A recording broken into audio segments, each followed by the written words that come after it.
दिवाली की छुट्टी होती है, दशहरे की छुट्टी होती है, होली की छुट्टी होती है, शिवरात्रि की छुट्टी होती है, तो ईद की छुट्टी में कहाँ की दिक्कत तुम्हें हो रही है? तब सबका साथ सबका विकास नजर नहीं आता है। अब नहीं नजर आएगा। अब इनकी मोह में हो जाएगी, अब हवा निकल जाएगी, अब बोलने पर इनकी हवा निकल जाएगी। और सऊदी अरब में इश्तिहार पार्टी करके आओ, गपा गप खा जाओ, तब तो ठीक है। लेकिन अगर मुसलमान भाई एक दिन के लिए सड़क पर नमाज अदा कर रहा है तो हमारी फोर्सें कहाँ जाएंगी? सुन लीजिए, हमारे बटालियन कहाँ जाएगी? हमें क्या उनकी रक्षा नहीं कर सकते? इस देश को आज़ाद करने के लिए केवल हिंदू लड़ा है क्या? मुसलमान नहीं लड़ा है क्या? मुसलमानों ने अपनी कुर्बानी नहीं दी है क्या? अगर दी है तो उसकी रक्षा करना हमारा फर्ज नहीं है क्या? हमारे सनातनियों का फर्ज नहीं है क्या? ये हिंदुस्तान सभी का है। ईद पढ़ने के लिए केवल एक दिन का समय है, बाकी जुम्मे के दिन सब पढ़ते ही हैं। अगर वो रोड पे ईद पढ़ रहे हैं या नमाज अदा कर रहे हैं, हम खड़े रहेंगे उनकी 1 घंटा या 2 घंटा, हम वेट करेंगे कि जब वो अपना ये नमाज पढ़ लें, उसके बाद मैं निकलूंगा। किस नेता ने भेजा है सौगात बताइए? भारतीय जनता पार्टी के लोग कह रहे हैं कि मीट की दुकानें बंद करा दे। अबे है दम तो जाओ KFC बंद कराओ ना। है तुम्हारे अंदर दम, है तुम्हारे अंदर दम, जाओ KFC बंद करा दो। है तुम्हारे अगर अंदर दम, ठेके बंद करा दो 9 दिन।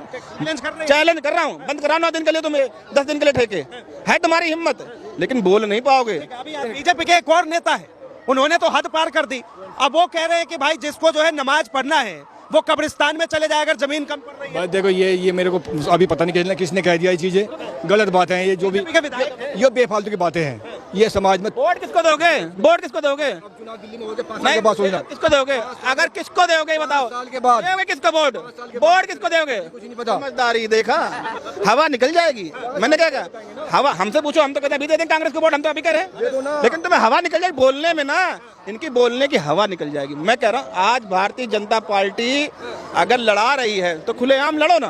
किसने मना किया है? आज 15 मिनट का जो उसने ओवैसी ने मांगा था, साबित हो गया ना।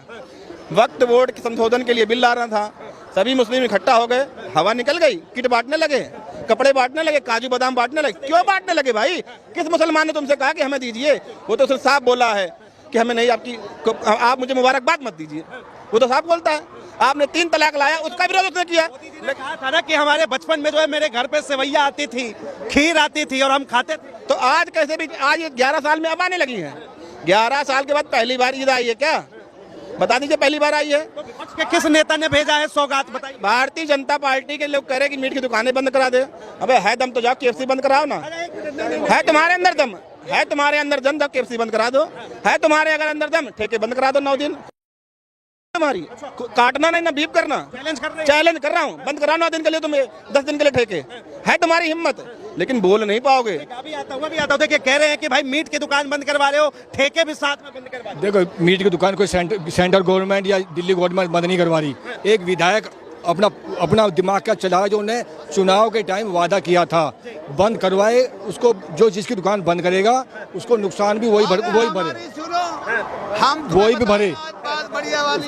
अरे भाई जिसका नुकसान होगा। गुप्ता जो है, रेखा गुप्ता जो है, दिल्ली की मंत्री जो है। यादव जी एक सवाल ये है, एक बात बताइए, जिस तरह से लगातार कहा जा रहा है कि जिन व्यक्ति के पास नमाज पढ़ने की जगह नहीं है वो कब्रिस्तान में जाकर नमाज पढ़े, मान लिया भाई रेखा ये एक मिनट नहीं, ये हिंदुस्तान सभी का है। ईद पढ़ने के लिए केवल एक दिन का समय है, बाकी जुम्मे के दिन सब पढ़ते ही हैं। अगर वो रोड पे ईद पढ़ रहे हैं या नमाज अदा कर रहे हैं, हम खड़े रहेंगे उनकी 1 घंटा या 2 घंटा, हम वेट करेंगे कि जब वो अपना ये नमाज पढ़ लें, उसके बाद मैं निकलूंगा। एक दिन के अंदर ऐसी कौन सी आफत आ जा रही है कि आपको ये रोड पे चिल्लाना पड़ रहा है, ये कहना पड़ रहा है? ये बातें देश के अंदर हैं।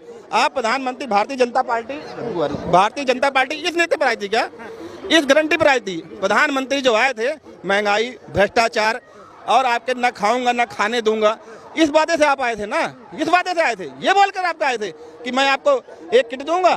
55 करोड़ से लेकर आप 255 करोड़ रुपए तक का देश में कर्जा करे जा रहे हो। अभी तक खुद चिल्ला रहे थे कि देश की आर्थिक स्थिति कमजोर कर रहे हैं, रेवड़ी बांट रहे हैं, और आप रेवड़ी पर रेवड़ा बांटते जा रहे हो।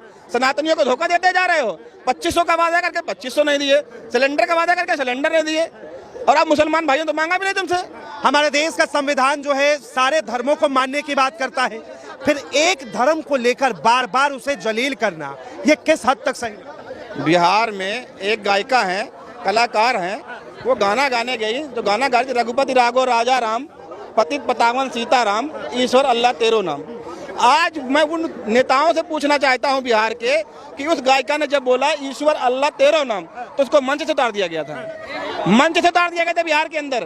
तो आज यही भारतीय जनता पार्टी इन मुसलमानों को सपोर्ट करने वाले तो वहां पर जाएंगे, उनका मुंह में क्या रहेगा? देवकी नंदन महाराज, ठाकुर देवकी नंदन महाराज जो कह रहे थे कि हम किसी भी मुसलमान को मुबारकबाद का शब्द ही नहीं लेंगे, मुबारक उनका मुसलमानों का शब्द है, लेकिन प्रधानमंत्री जी ने तो बोल दिया कि मुबारक हो आपको, और सामान भी दे रहे हैं, किट भी दे रहे हैं। तो फिर ये देवकी नंदन महाराज क्या करेंगे? किस मुंह से ये प्रधानमंत्री को प्रधानमंत्री बोलेंगे? यादव जी क्या कहेंगे? एक तरफ सौगाते मोदी और दूसरे तरफ जो है कविता बोले गलत बोले हैं, जो हमारे गांधी जो लिखे थे वो भी गलत लिखे थे।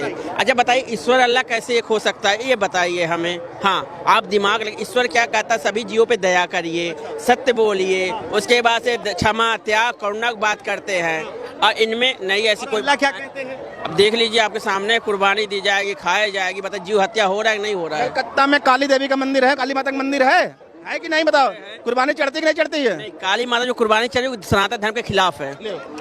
हमारे आप काली माता को मानते कि नहीं मानते हैं? मानता हूँ, लेकिन जो वहाँ पे चल रहा है, पर कैसी इनके हमारे नहीं, मतलब इनके अंदर झूठ बोलना भी नहीं आता। हमें हमारे धर्म में जो कुछ है वो हमारे लिए कबूल है। कि छुट्टी होनी चाहिए नहीं होनी चाहिए? ईद की छुट्टी किस बात की? सरकारी गवर्नमेंट की छुट्टी नहीं हो रही, किस बात की छुट्टी? ईद मनाने वाले कम से कम परसेंटेज लोग हैं। हाँ, दिवाली में कितना दिन का छुट्टी देता है गवर्नमेंट? 1 दिन या 2 दिन के लिए, ठीक है। और इसके बाद से जो 25 दिसंबर आता है क्रिश्चियन का पूरा। कितनी उम्र है? 32 चल रहा है। 32 चल रहा है। इससे पहले आपने देखा होगा स्कूल में तमाम जगहों पर ईद की छुट्टी होती है नहीं? हमको तो आज तक इस कंपनी में नहीं मिला ईद का छुट्टी। और बताइए, ये नोएडा वाली बात कर रहा हूँ जहाँ हम लोग जॉब करते थे। सरकारी दफ्तर में? सरकारी की दफ्तर क्या जरूरत है? जिसको ईद चाहिए वो जाए घर, छुट्टी ले ले।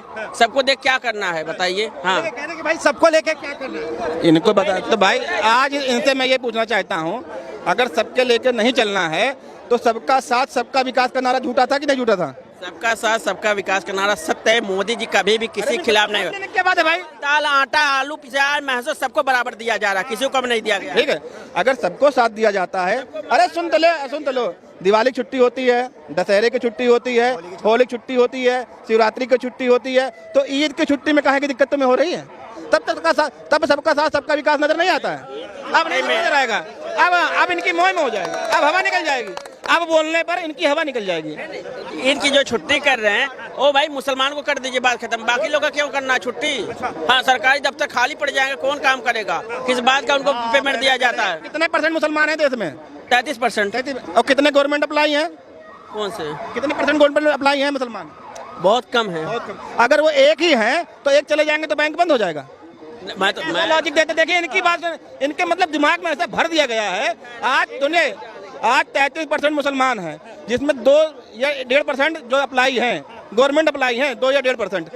मान लीजिए एक बैंक के अंदर एक मुसलमान अप्लाई है तो वो चला जाएगा तो बैंक हमारा बंद हो जाएगा, या स्कूल के अंदर वो पढ़ा रहा है तो चला जाएगा तो बंद हो जाएगा, या रेल के अंदर वो मुसलमान अप्लाई है वो तो रेल बंद हो जाएगी। मतलब लॉजिक भी इतना गंदा देते हैं कि दिमाग में गलत। मैं कह रहा हूँ मुसलमान की छुट्टी होनी चाहिए। मैंने कहा मुसलमान की छुट्टी हो जाए, बाकी बुलाए। आ गए रास्ते पर। यही बोला था, रिकॉर्ड सुन लो। आएंगे। अच्छा सर, एक बात बताइए। अरे ठीक है, सुना देंगे।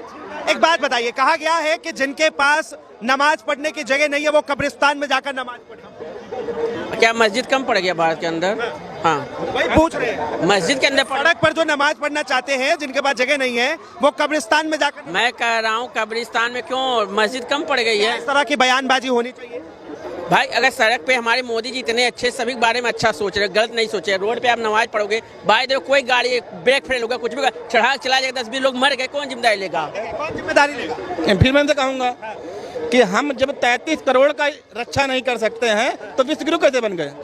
आज 33 करोड़ आदमी हमारे देश में है और हम 120 करोड़ होने के बावजूद भी अगर उनकी रक्षा नहीं कर सकते हैं तो फिर विश्व गुरु कैसे हो गए? डंका कैसे बज रहा? सुनो मेरी बात सुनो।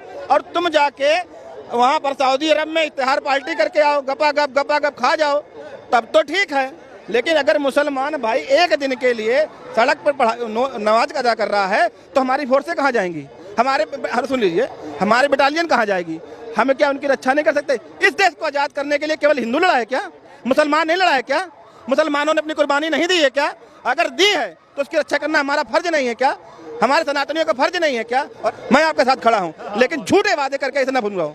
मैं एक बात पूछना चाहता हूँ, इन्हीं के रिलीजन एक दुबई है जहाँ पे इस पे बैन लगा दिया गया, क्यों? क्योंकि वहाँ पे हादसा सबसे ज्यादा हुआ था। उस चीज को देखकर मोदी ने भी ये चीज बैन लगाया है। ये बहरीन में भी बैन लगा, बहरीन, कुवैत, कतर, सऊदी अरब में भी बैन लग गया, कोई बाहर नहीं लगा। नहीं, ये आपने हादसे की बात की, आपने हादसे की बात की वजह से मैं एग्जाम्पल, ब्रेक फेल हो जाएगा, कोई मर जाएगा। एक मिनट सर, अरे एक मिनट, आपने हादसे की बात की कि ब्रेक फेल हो जाएगा, किसी की जान चली जाएगी। महाकुंभ के अंदर क्या हुआ? वो भी तो ये हादसा ही था ना, वो भी तो हादसा था। क्या हुआ था? हाँ, ब्रेक फेल हो गया ना, ब्रेक फेल हो गया। हाँ, हादसा कहीं भी हो सकता है। देखिए अब हादसा आ गया, लेकिन सुनो बता रहा, हाँ अब हादसा हो गया, लेकिन जब अखिलेश ने 2013-14 में महाकुंभ कराया था, तो पुल टूट, रेलवे का पुल टूट गया था। वो सरकार ने नहीं बनाया था, रेलवे ने बनवाया था। तो वहाँ हमारे सनातनी भाई चोट खाए या शहीद हुए, तो वो सरकार की गलती थी, तब सरकार की गलती थी और गलती रेलवे की थी। आज जहां प्रशासन खड़ा होकर हमारा हादसा होता है, हमारे भाई मरते हैं, तो वो हादसा हो जाता। खुद का मरे तो दुख है और दूसरे का मरे तो हादसा है। 25 लाख देने के बाद में 2.5 लाख देने के बाद में आए, उस पर विरोध नहीं है। आज बाबा भीमराव अम्बेडकर की जब बेइज्जती करी गई सांसद भवन के अंदर, तब नहीं बोले थे पूरी लड़ाई कर दो, किसी का घर तोड़ दो। वाह भाई वाह। बहुत बहुत धन्यवाद तमाम जानकारी के लिए। तो सुना आपने आम जनता की बातें हैं, आम जनता की राय। एक मिनट, उस समय कुंभ में कितने लोग मारे गए थे इसका डिटेल कोई नहीं देगा। 400 से अधिक लोग मार दिए गए थे कुंभ में, मार दिए गए थे एक्सीडेंट में। जिस समय उसने एक्सीडेंट किया था, प्रशासन द्वारा, जिस समय से गवर्नमेंट थी, हमारे मुलायम जी ने किसको नियुक्त, अखिलेश चाचा मुलायम, तो क्या समाजवादी पार्टी नहीं था? उस अलग जा रहा है। चलिए बहुत बहुत धन्यवाद तमाम जानकारी के लिए। तो सुना ईद पर किस तरह से घमासान मचा है और ईद के साथ साथ मीट की दुकानों को भी दिल्ली में बंद कराने की बात कही जा रही है। बहरहाल इसे लेकर आपकी क्या राय है, अपनी राय जरूर बताएं। फिलहाल के लिए